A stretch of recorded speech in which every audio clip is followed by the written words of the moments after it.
दग गई विराट मिसाइल, फुस हो गया गिल का पताका। किसी का नहीं चला बल्ला, रोहित शर्मा ने संभाला मोर्चा, कोहराम मचा दिया। वन मैन आर्मी की तरह नवाबों के शहर में अंग्रेजों की लगाई क्लास। नवाबी अंदाज में रोहित शर्मा ने अंग्रेजों से वसूला लगान। एक तरफ विकेटों का पतझड़ लगा तो दूसरी तरफ रोहित अंग्रेजों को कूटते रहे। अब तो अय्यर के सिलेक्शन पर भी उठने लगे हैं सवाल। लोगों ने कहा बाहर करो।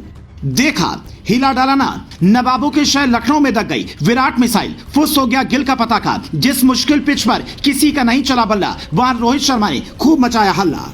एक तरफ विकेटों का पतझड़ लगा तो वहीं दूसरी तरफ कप्तान रोहित शर्मा नवाबों के शहर में नवाबी अंदाज में खेलते रहे। एक एक कर सभी इंग्लैंड की गेंदबाजों की जमकर क्लास लगाई। शुरुआत में रोहित शर्मा ने टीम को तेज शुरुआत दी, लेकिन जैसे ही शुभमन गिल का विकेट गिरा, रोहित शर्मा संभल गए। उसके बाद विराट कोहली का विकेट गिरते ही कप्तान रोहित शर्मा ने मोर्चा संभाल लिया। उन्हें पता था कि अब जो भी करना है उन्हें ही करना है और शानदार तरीके से खेलते हुए उन्होंने 101 गेंद पर 87 रनों की शानदार पारी खेलकर भारतीय टीम को एक सम्मानजनक स्कोर तक पहुंचाया। इससे पहले अय्यर का विकेट गिरने के बाद कप्तान रोहित शर्मा का केएल राहुल ने अच्छा साथ दिया और उन्होंने 58 गेंदों पर शानदार 39 रनों की पारी खेली। एक वक्त ऐसा लग रहा था कि भारतीय टीम का 100 रन बनाना भी मुश्किल हो जाएगा, लेकिन कप्तान रोहित शर्मा की शानदार पारी की बदौलत भारतीय टीम अंग्रेजों के सामने स्कोरबोर्ड पर अच्छा रन लगाने में कामयाब रही।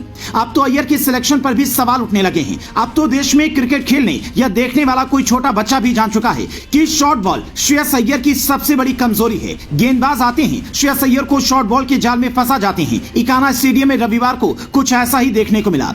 वर्ल्ड कप 2023 में इंग्लैंड के क्रिस वोक्स ने बाउंसर फेंक कर अय्यर को आउट किया। शुभमन गिल और विराट कोहली के 2 बड़े विकेट गंवाकर भारतीय टीम पहले ही मुश्किल में थी, लेकिन अय्यर के आउट होते ही संकट और गहरा गया। ऐसे विकेट के हालातों में श्रेयस अय्यर से गैर जिम्मेदाराना शॉट की उम्मीद तो कतई नहीं थी, मगर पुल शॉट लगाने का लालच उन्हें फंसा गया और भारत ने 40 रन पर अपना तीसरा विकेट गंवा दिया। ऐसा नहीं है कि इस दाएं हाथ के बल्लेबाज को अपनी कमजोरी के बारे में नहीं पता है। अय्यर शॉर्ट बॉल्स को खेलने की खूब प्रैक्टिस भी करते हैं। बीते कुछ मुकाबलों में बाउंसर्स पर नैनाभिराम बाउंड्रीज भी निकाली हैं, पर इस मामले में फंस गए। शुभमन गिल और विराट कोहली को आउट कर चुके क्रिस वोक्स अपना 6वां ओवर फेंक रहे थे। ये पारी का 12वां ओवर था, जिसकी 5वीं बॉल शॉर्ट थी। रोहित से स्ट्राइक मिलने के बाद 3 गेंदों में संघर्ष करने वाले अय्यर पर दबाव था। इस प्रेशर को हटाने के लिए उन्होंने मिड विकेट की ओर पुल शॉट लगाने का प्रयास किया, पर गेंद की गति और उछाल को परख नहीं सके। इसी बीच बल्ले के स्टिकर को लगकर बॉल सीधा मिड ऑन की ओर हवा में गई। फील्डर मार्क वुड ने इसे लपकने में कोई गलती नहीं की। इंग्लैंड की पुरानी चाल पिछले दिसंबर में जब इंग्लैंड की टीम टेस्ट सीरीज खेलने भारत आई थी, तब श्रेयस अय्यर की क्रीज पर पहुंचते ही विरोधी coach Brendon McCullum dressing room की बालकनी में सक्रिय हो गए थे। मैकुलम ने अपने दाहिने हाथ से अपनी गर्दन को झटक दिया था।